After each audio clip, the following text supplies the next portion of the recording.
I'm in the ballroom of the Randolph Hotel, Oxford. Here we are, but it's laid out for luncheon. So part of Oxford Open Doors weekend. You can see the proportions. Black and white checkered floor is typical in the ballroom. And here, one of the bars on the ground floor. So 1863, the company that founded it was established, and the hotel was opened to guests in 1866.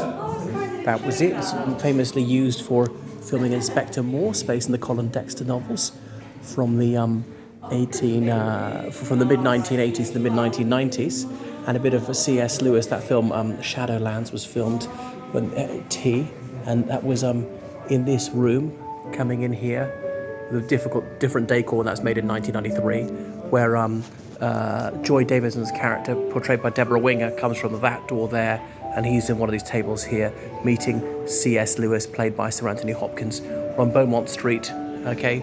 Beaumont Street's out there, and across there is, that's the Ashmolean Museum. So the Randolph Hotel is named after the Reverend Dr. Francis Randolph, an Anglican priest who endowed the Ashmolean Museum. It's nothing to do with Lord Randolph Churchill, as in father of Sir Winston Churchill. See a skylight there. Well, look at that lotus on the skylight. Okay, so extensively refurbished 10 years ago after a fire caused by something going wrong in the kitchen. Something going very wrong, I would think. Nobody was killed or injured at the fire, but they had to evacuate. And then so some images of people closely associated with Oxford. Richard Burton, the explorer, the first infidel to get to Mecca for centuries. Not Richard Burton, the Hollywood actor, and so on. Is that Lord Randolph Churchill meant to be? Can't think who all the rest are. Is that Alan Turing, undergraduate at UNIV? Oscar Wilde? And a lot of these I don't recognise. Well, there's Malala Yousafzai.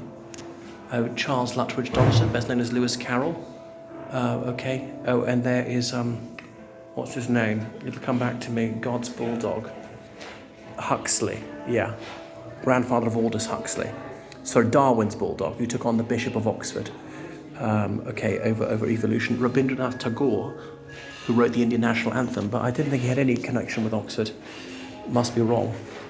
And here we have Benazir Bhutto, the only woman to be Prime Minister of Pakistan, murdered in 2007. And who's this guy? Oh, the poet Matthew Arnold, who was at Balliol. A lot of the rest I don't recognise. Do you? William Ewart Gladstone, 4 times Prime Minister, Tory, then Liberal, but he was only a Liberal's Prime Minister. Aung San Suu Kyi, sometime Prime Minister of Myanmar, Burma, was under house arrest for years and years. Look, William Ruskin, the artist, socialist writer. And look, George Nathaniel Curzon, Marquis of Curzon of Kedleston, and he was a Viceroy of India, 1899 to 1905, and many more. Is it William Harvey, the one who discovered how blood circulates around the body, pumped by the heart? Seems very obvious now, but in the late 16th century that was a breakthrough. Look at the old style windows. Okay, and here we go. I've never been that far, but you can come in for high tea into these rooms sometimes and look at the original paintings by Max Beerbohm-Tree in the drawing room. So very early 20th century Oxford. And so on. And they have a pianist playing here sometimes. Look, based on Zuleika Dobson, as in the statues turn their heads when the unutterably beautiful girl walks by and this Don is frightened. And so on. Many, many more. What on earth is going on here? So the undergraduate hijinks after several drinks, no doubt. And so it goes on. Anyway, very luxurious. Wow, look at the decor and that rug. And the ceiling is so high, feels so opulent. And on we go. So it costs at least £300 a night to stay here. The thing is, it's not a proper 5-star hotel because they don't have a gym and swimming pool. 19th century hotels didn't think about it. They don't really have room for it, and so on.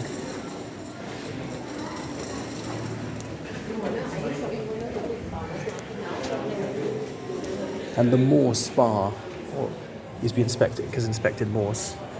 There you see. And there he is, the famous actor John Thor, who played him, written by Colin Dexter, who died a few years ago. How about that? Very different, very old world, the wooden panelling. And then here's the main dining room where I have dined years ago with the late Lord Norman Tebbit. Cecil Parkinson on the next table. Oh, they've really redone it with these mosaics. I don't think I really like it, actually. You used to have the coats of arms of various colleges on the ceiling, but it doesn't anymore. Enormous windows. It's much more open plan. So there we go. There you see what it's like. Okay, that's probably enough. Well, that waitress is wearing. Well, she's not a waitress. Okay, I'll head off. So that is an introduction to the Randolph. Do fund my stay and donate.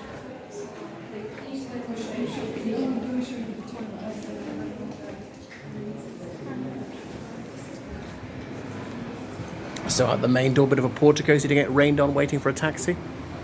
And there we go. There's the main entrance, there's the main staircase. All right, everybody, that's enough of the Randolph. Out onto Beaumont Street, named after the former Beaumont Palace, which is up that way on the right towards the end. Barely a stone of it remains. Ashmolean Museum across the road. Roger Ashmole founded in 1683, but this is not the original site. The original bit of the Ashmolean is on Broad Street. Okay, switch it off now.